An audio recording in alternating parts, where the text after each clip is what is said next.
வணக்கம் தலைமைகளே. இன்றைக்கு ஜூன் மாதம் 25ஆம் தேதி வியாழக்கிழமை. மிக வேகமாக, மிக அதிரடியாக, மிக துல்லியமாக ரஷ்யா தாக்கப்பட்டு வருகிறது. வெற்றி கோட்டை உக்ரைன் தொட்டு விட்டார்கள் என்றுதான் சொல்ல வேண்டும். மிக பரிதாபமான நிலையில் ரஷ்யா இருக்கு. ரஷ்யாவுமே பதில் தாக்குதல் நடத்துகிறாங்க. ரஷ்யா தாக்குதல் நடத்தாமல் இல்லை. ஆனால் உக்ரைனுடைய இவ்வளவு பெரிய தாக்குதல் ரஷ்யாவுக்குள்ள உலகமே கற்பனை செய்து பார்க்காதது. இப்போ ஒரு வீடியோ நினைக்கிறேன். இன்னைக்கு நான் பேசுறது இந்த தாக்குதல் புகைப்படங்கள், வீடியோ எல்லாமே இந்த 2 தினங்களாக, கடந்த 2 தினங்களாக ரஷ்யா மீது நடத்தப்பட்ட தாக்குதல். நான் கடந்த வீடியோவில் ஒரு பதிவு கொடுத்துருந்தேன். அதை அடுத்து நாட்களில் ரஷ்யா தாக்கப்பட்ட வீடியோ புகைப்படம் தான் நீங்கள் பார்க்குறீங்க. இப்போ பார்க்குற வீடியோ ரஷ்யாவுடைய தலைநகர் மாஸ்கோக்குள்ள எண்ணெய் சுத்திகரிப்பு நிலையங்கள் அடிவாங்கி அணைக்க முடியாமல் எரியும் வீடியோ தான் நீங்கள் பார்க்குறீங்க.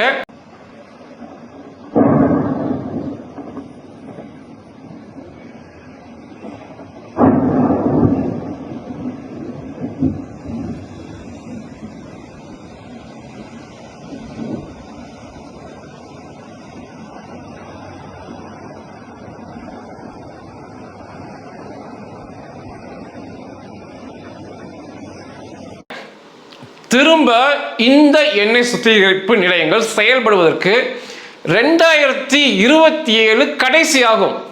இந்த எண்ணெய் சுத்திகரிப்பு நிலையங்கள் திரும்ப செயல்படுவதற்கு, இந்த எண்ணெய் சுத்திகரிப்பு நிலையங்களை சரி பண்ணுவதற்கு, இதெல்லாம் தீய அணைத்து சரி பண்ணுவதற்கு 6 மாத காலம் ரஷ்யாவுக்கு எடுத்துக்கும். மிக வேகமாக தீயை அணைத்து சரி பண்ணாங்கன்னா, இத்தனை கொடூரமான ஒரு காட்சி ரஷ்யாவுக்குள்ள நடக்கும்னு சொல்லி உலகமே எதிர்பார்த்துக்க மாட்டாங்க.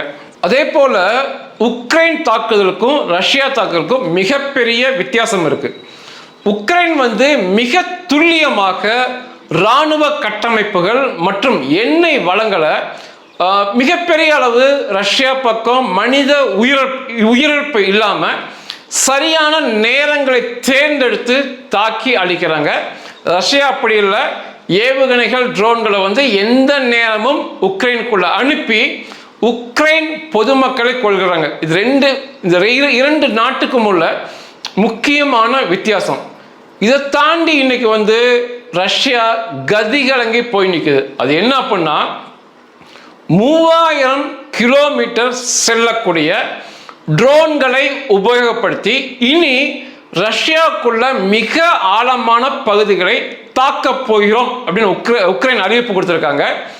அதற்கேற்ற ட்ரோன்களை செய்து பரிசோதனையும் பண்ணி ஒரு சில தாக்குதலையும் செய்திருக்காங்கன்னு சொல்லப்படுது. இந்த 3000 கிலோமீட்டர் ட்ரோன்கள் ரஷ்யாவில் மேற்கு சைபீரியா பகுதி, அதில் டியூமன் என்ற பகுதி இருக்கு. அது இந்த இராணுவ கட்டமைப்புகள் அதிகம் உள்ள பகுதி. மேலும் ரஷ்யாவுடைய ஊரல் மவுண்டன் வாங்க, அது ஒரு வகையான எண்ணெய் மலைகள். இதையெல்லாம் தாக்கப்பட்டு அழிக்கப்படுவதற்கான வாய்ப்புகள் வருகின்ற நாட்கள் இருக்கு. 3000 கிலோமீட்டர் ஒரு ட்ரோன் போய் தாக்குதல் நடத்துது அப்படின்னா, இனி உலக போர் வரலாறு மாற்றி எழுதப்படும். இனிமேல் இந்த போர் விமானங்கள் எதற்கு என்ற கேள்வி எழும். 3000 கிலோமீட்டர் ஒரு ட்ரோன் போய் தாக்குதல் நடத்துது. போர் விமானம் அப்படி தாக்குதல் நடத்த வேண்டும் என்றால் 3000 கிலோமீட்டர் போகணும், 3000 கிலோமீட்டர் திரும்ப வரணும். 6000 கிலோமீட்டராக போர் விமானத்துக்கு மாறும். 2 போர் விமானிகள் உயிரை பணயம் வைக்க நேரிடும். அதை தாண்டி போகும் வழியில் போர் விமானம் மிகப்பெரிய தோற்றம் இருப்பதால் வான் பாதுகாப்பு சாதனத்தில் மாட்டி அழிக்கப்படுவதற்கான வாய்ப்புகள் இருக்கு. 6000 கிலோமீட்டர் போயிட்டு வரக்கு இடையில 3 முறை எரிபொருளை நடுவானில் போர் விமானத்துக்கு நிரப்பணும். போர் விமானத்துடைய விலை மிகப்பெரிய விலை, 10,000 கோடி ரூபாய்கள் வரும். அப்போ இதை எல்லாத்தையும் மாற்றி ஒரு ட்ரோன் மூலமாக ஒரு கணிசமான குண்டுகளை, வெடிமருந்துகளை எட்டு போய் 3000 கிலோமீட்டர் தாக்குதல் நடத்துது மிகப்பெரிய புத்திசாலித்தனமாக வருகின்ற நாட்களை பார்க்கப்படும். இந்த போர் விமானத்திற்கான தேவை, அமெரிக்காவுடைய ஆதிக்கம் ஒரு முடிவுக்கு வரலாம். அந்த அளவுக்கு ட்ரோன்கள் மூலமாக ஒரு ரஷ்யாவையே வெற்றி பெற்று விட்டார்கள் அப்படின்னு தான் நம்ம உக்ரைனை பதிவு பண்ணோம். போர் விமானத்தை 10,000 கோடி கொடுத்து வாங்கி ஒரு 4 குண்டுகளை கொண்டு போய் போடலாம், அல்லது 2 மிகப்பெரிய குண்டுகளை போடலாம். ஆனால் சில பொருளாதார செலவில் இப்போ நெடுந்தொலைவு செல்லும் ட்ரோன்களை செய்து ஒரு மிகப்பெரிய வெடிகுண்டை எடுத்துட்டு போய் தாக்குதல் நடத்தி ட்ரோனும் அழிஞ்சு போயிடும். அதில் ஒரு தாக்குதல் வீரியம் இருக்கும். அந்த ட்ரோன் அங்கே வெடிப்பதால், அதை தாண்டி கொண்டு செல்லும் வெடிபொருள் வெடிப்பதால் அங்கே அதிர்வு ஏற்படும், மிகப்பெரிய சேதம் ஏற்படும். எந்தவித பயமின்றி போர் விமானிகள் மாட்டிக்கொள்வார்கள், நடுவானில் எரிபொருள் அனுப்பணும், இந்த திட்டங்கள் எதுவுமே தேவையில்லை. இங்கிருந்து ட்ரோன் அனுப்பணும்னா 3000 கிலோமீட்டர் தாண்டி மிகப்பெரிய சேதங்களை கொடுக்க முடியும். உக்ரைன் ஒரு மிகப்பெரிய முன்னுதாரணம் தான்.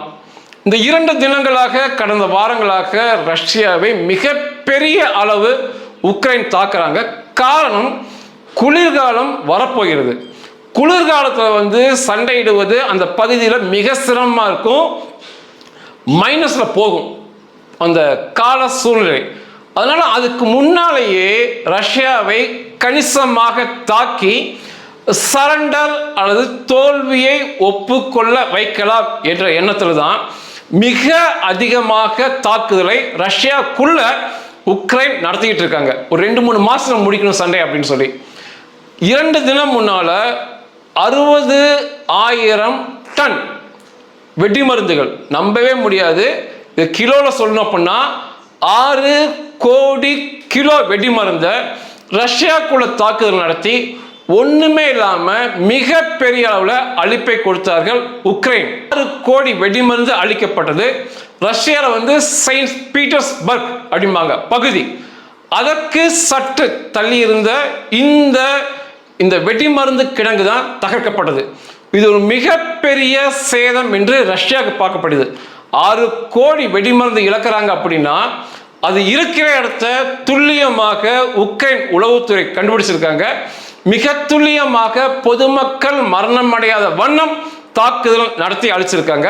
அதே பகுதியில் இருந்த இந்த தொலைத்தொடர்பு கருவிகள், ரஷ்யாவுடைய இராணுவத்திற்கு தேவையான தொலைத்தொடர்பு கருவிகள் செய்யும் பகுதியுமே தாக்கி அழிச்சிருக்காங்க.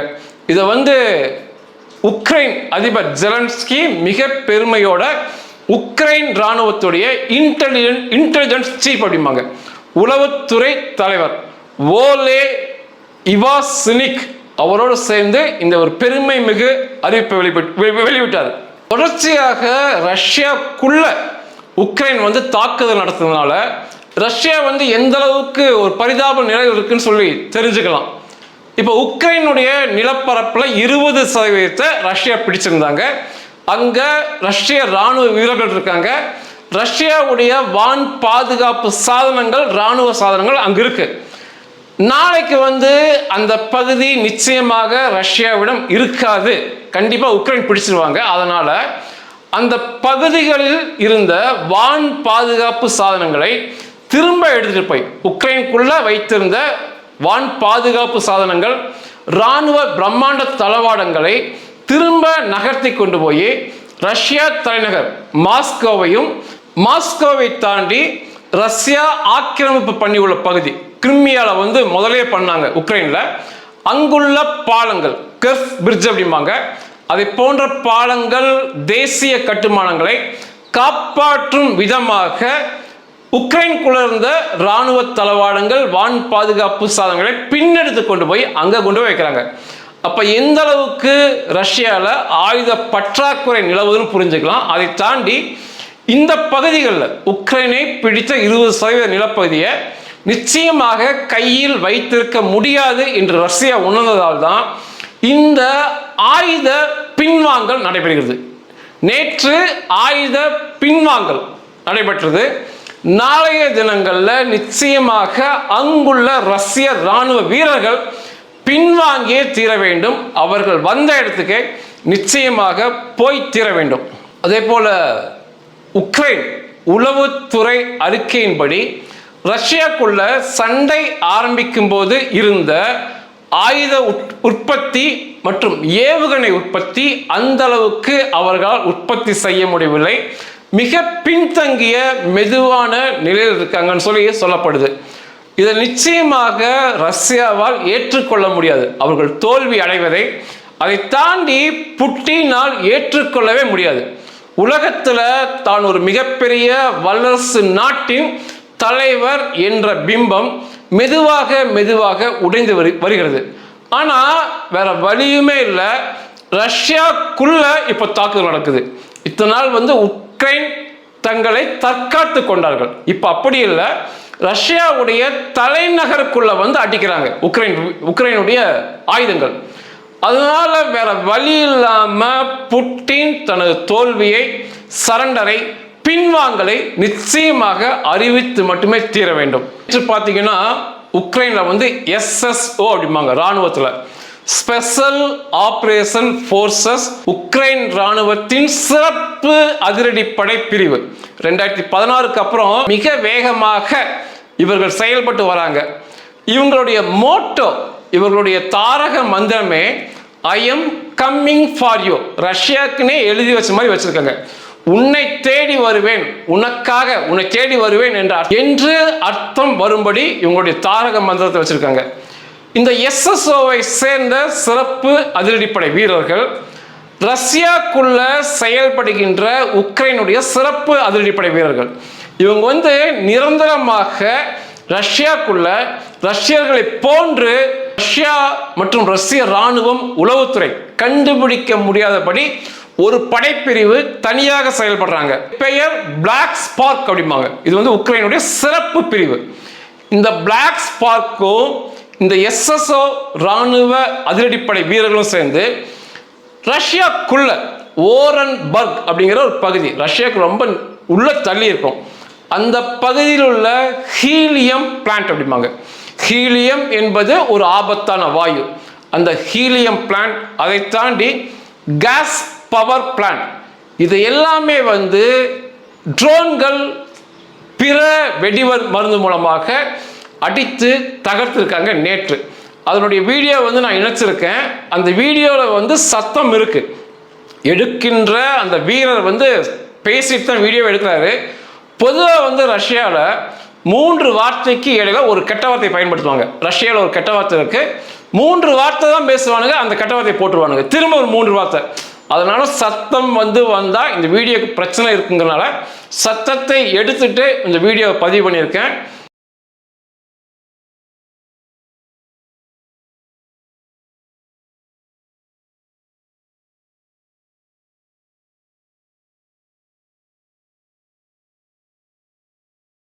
இதனுடைய சேத விவரங்கள் வருகின்ற நாள தெரியும். ஆனால் மிகப்பெரிய சேதம் ஏற்படும். ஏன்னா ஹீலியம் பிளான்ட், இதெல்லாம் ஆபத்தை விளைவிக்கும் வாயுக்கள். கேஸ் பவர் பிளான்ட் மற்றும் தெர்மல் பவர் பிளான்ட், அணுசக்தி மூலமாக மின்சாரம் தயாரிக்கும் பிளான்ட் எல்லாமே அந்த ஓரன்பர்க் பகுதியில் ரஷ்யா உக்ரைனுடைய பிளாக் ஸ்பார்க் மற்றும் SSO கமாண்டோ வீரர்களால் தாக்கப்பட்டு இந்த நொடி பொழுது கட்டுப்படுத்த முடியாமல் எரிஞ்சிட்டு இருக்கு. வருகின்ற நாட்களில் இதோட சேத விவரம் தெரியும். உக்ரைனுடைய சிறப்பு வீரர்கள் ரஷ்யாக்குள்ள சென்று தாக்குதல் நடத்துவது மிக சிறப்பான விஷயம். இதை போன்ற தாக்குதலை உக்ரைனுக்குள்ள பார்க்க முடியல. ரஷ்யா கண்மூடித்தனமாக எந்தவித குறிக்கோளும் இன்றி ட்ரோன்கள், ஏவுகணை மூலமாக உக்ரைனை தாக்குதல் நடத்துறாங்க. ஆனால் உக்ரைன் நடத்துகின்ற ஒவ்வொரு தாக்குதலுமே துல்லியமாக குறிவைக்கப்பட்டு பிரம்மாண்டமான ரஷ்யாவுடைய இராணுவ தளவாடங்கள், அவருடைய தேசிய கட்டுமானங்கள், எண்ணெய் வளங்களை தொடர்ச்சியாக அழித்து கொண்டிருக்காங்க. இத்தனை தாக்குதலுக்கு அப்புறமும் மூடன் புட்டின் இன்னும் திருந்தவே இல்லைன்னு தான் தெரியுது. இப்போ புட்டினிடமிருந்து ஒரு அறிவிப்பு வந்திருக்கு. பேச்சுவார்த்தைக்கு, சண்டை நிறுத்த பேச்சுவார்த்தைக்கு உக்ரைனோடு தயார். ஆனால் 2022 துருக்கியில் வைத்து ஒரு ஒப்பந்தம் போட்டாங்க, வரைவு ஒப்பந்தம், உக்ரைனுக்கும் ரஷ்யாவுக்கும் இடையில. அதன் அடிப்படையில் சண்டை நிறுத்தம் இருக்க வேண்டும் என்று ஒரு மதிகேடனை போல புட்டின் பேசியிருக்காரு. அன்றைய உக்ரைனுடைய நிலைமை வேற. 2022 உக்ரைன் ஒரு பரிதாப நிலையில் இருந்த உக்ரைன், இன்றைக்கு உக்ரைனுடைய நிலைமையே வேற.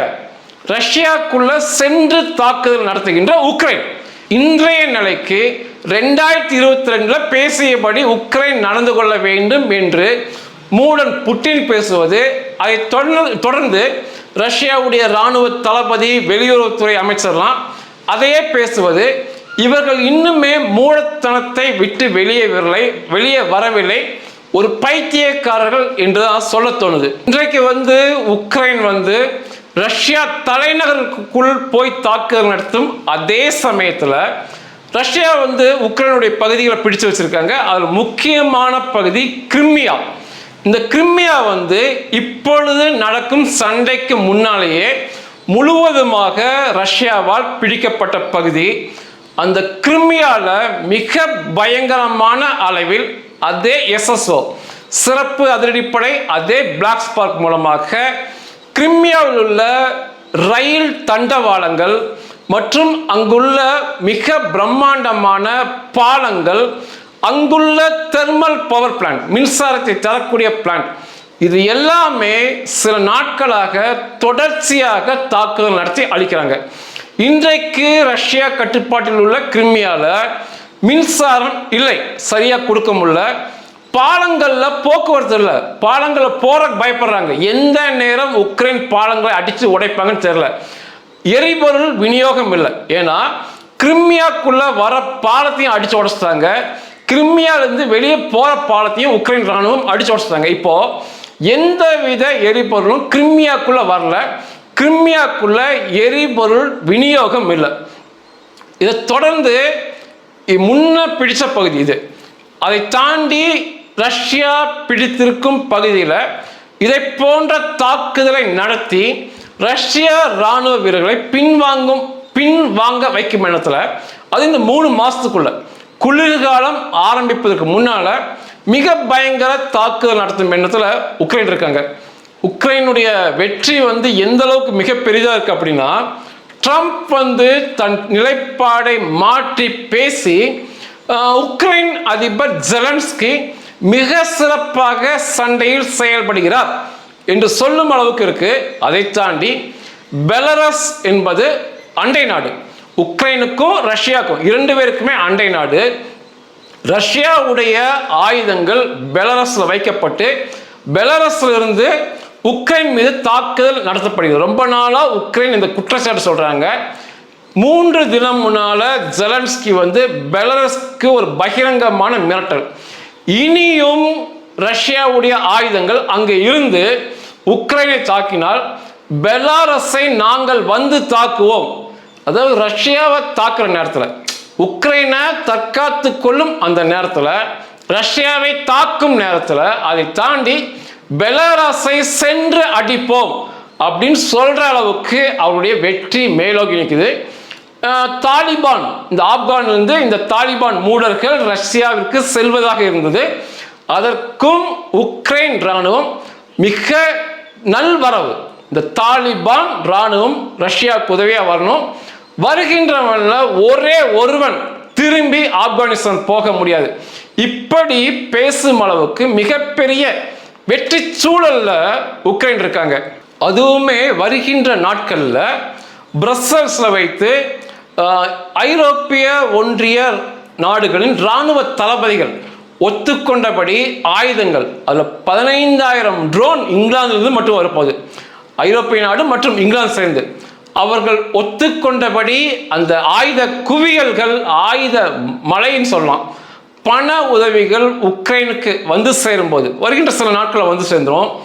உக்ரைனுடைய தாக்குதல் மிக பயங்கரமாக ரஷ்யா மேலே இன்னும் இருக்கும். போர் விமானங்கள் தரேன்னு சொல்லியிருக்காங்க, பல ஆயிரம். இங்கிலாந்து மட்டுமே 15,000 ட்ரோன் தரேன் இருக்காங்க.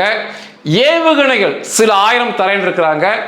குண்டுகள், வெடிமருந்துகள் மழை போல கொடுக்குறேன் இருக்காங்க. பணங்கள் எண்ணற்ற கோடி கொடுக்குறேன் இருக்காங்க. இது எல்லாமே உக்ரைன் வெற்றி பெற்றதின் பரிசு தான் பார்க்கணும். இதே உக்ரைன் இந்த அளவுக்கு வெற்றி பெறவில்லை என்றால் இந்த அளவுக்கு உதவி கிடைக்காது. இன்னைக்குமே வெற்றி பெறும் நபரை சுற்றி தான் கூட்டம் இருக்குன்னு சொல்லி புலப்படுது. அந்த ஆயுதங்கள் சேர்ந்து அப்படின்னா ரஷ்யாவுடைய நிலை இன்னுமே பரிதாபமாக போகும். ரஷ்யாவுக்கு இன்றைக்கு செச்சன்யா, நார்த் கொரியா, ஆப்கானிஸ்தான் என்ற பழமைவாத மிகப்பெரிய நவீன ஆயுதங்கள் இல்லாத நாடுகள் மட்டுமே உடன் இருக்காங்க. ஆனால் ஒருத்தர் கூட கமெண்ட்ல சொல்லியிருந்தார், எண்ணற்ற நாடுகள் 20-25 நாடுகள் ஆயுதம் கொடுக்குறாங்கன்னா, ஆயுதம் கொடுத்தாலுமே அதை கையாளுவது, களத்தில் சண்டை போடுவது உக்ரைன் இராணுவ மாவீரர்கள் தான். அதனால இந்த புகழ் முழுக்க உக்ரைனுக்கு சென்று தான் சேரணும். உக்ரைன் தொடர்ச்சியாக வெற்றி பெறுவதால் தான் இந்த அளவுக்கு ஆயுத மழை. அமெரிக்க அதிபரே தன்னுடைய பேச்சை மாற்றி உக்ரைனுக்கு எதிராக பயந்து பேசும் சூழல் உருவாகுது.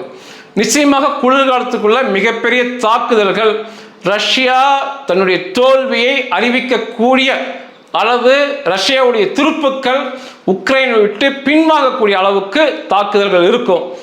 இனி எப்படி இந்த சண்டை போகும் அப்படின்னா, இனிமேல் ரஷ்யாவால் 1 சென்டிமீட்டர் உக்ரைன் நிலத்தை பிடிக்க முடியாது. ஒன்று, வருகின்ற நாட்களில் ரஷ்யாக்குள்ள தலைநகர் உட்பட பிற பகுதியில் 3000 கிலோமீட்டர் சென்று தாக்கும் ட்ரோன்களால் மிகப்பெரிய தாக்குதல்கள் கணக்கில்லாமல் நடத்தப்படும். ரஷ்யாக்குள்ள இன்னைக்கு பார்க்குற வீடியோ போல எண்ணற்ற வீடியோ பார்த்துக்கிட்டே இருப்போம்.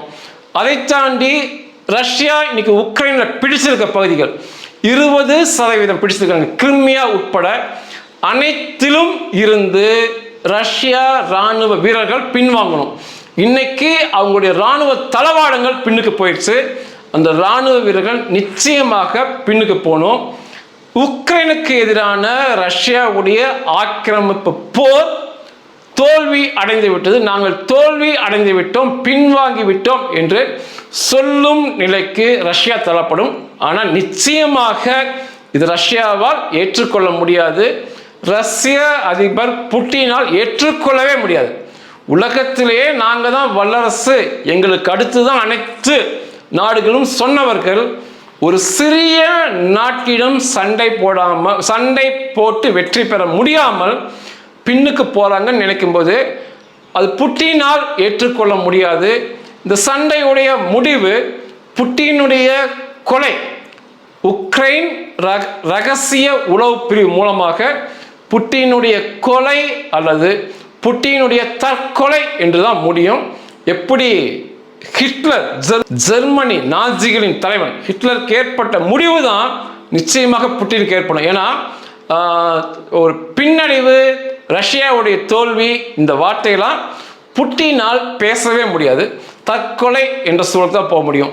நான் இந்த பதிவை ஒரு பெருமையாக கொடுக்குறேன். ரஷ்யா இந்தியாவிற்கு நட்பு நாடு தான், அதை தாண்டி பெருமையாக கொடுக்குறேன். என்ன பெருமை அப்படின்னா, எவ்வளவுதான் பெரிய ஆளாக இருந்தாலும் ஒரு சிறியவனை பார்த்து, நம்மில் உள்ள ஒரு சிறியவனை பார்த்து, நீ ரொம்ப சின்னவன், நான் உன்னை எளிதாக அடிச்சிருவேன் அப்படின்னு சொல்லி நம்மை அடிக்க முற்பட்டாலோ, நமது வீட்டை அடிக்க முற்பட்டாலோ, இந்த சின்னவர்களுடைய வீட்டை அடிக்க முற்பட்டாலோ, துணிச்சலோடு எதிர்த்து போராடும் போது அந்த ஆக்கிரமிப்பாளன் மிக பெரியவன் என்று சொல்லப்படுவனுடைய வீட்டுக்குள்ள சென்று தாக்குதல் நடத்தி அவனை கொல்ல முடியும் என்று இந்த உக்ரைன் ரஷ்யா சண்டை உக்ரைனால் நிரூபிக்கப்பட்டு உள்ளது. நன்றிகள்.